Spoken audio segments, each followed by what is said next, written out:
Find square root বা বর্গমূল নির্ণয়।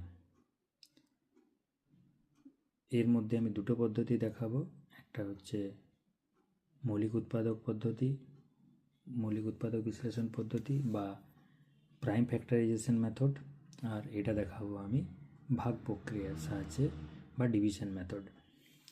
প্রথমে আমি কি করব, এই সংখ্যাটাকে যেহেতু আমি মৌলিক উৎপাদকের সাহায্যে বর্গমূল নির্ণয় করব, প্রথমে এটা মৌলিক সংখ্যা দিয়ে ভাগ করে করে যাব। 3 দিয়ে ভাগ, 3 একে 3, 2 ভাগ করা যাবে না, 0 দিলাম, 3 8 24 হবে।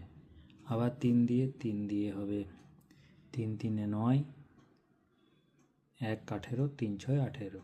আবার 3 দিয়ে, 3 একে 3, 3 2 6, আবার 3 দিয়ে যাবে, 3 4 12, 4টাকে আবার 2 দিয়ে যাবে, 2 2 4।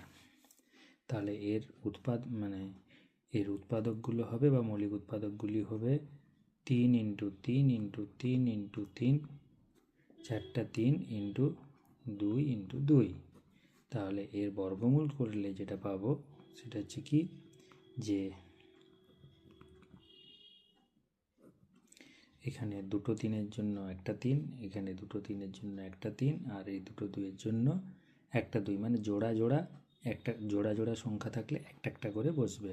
তার মানে 3 × 3 × 2 সমান 3 3 9, 9 2 18। তার মানে 324-এর বর্গমূল করলে বেরোবে 18।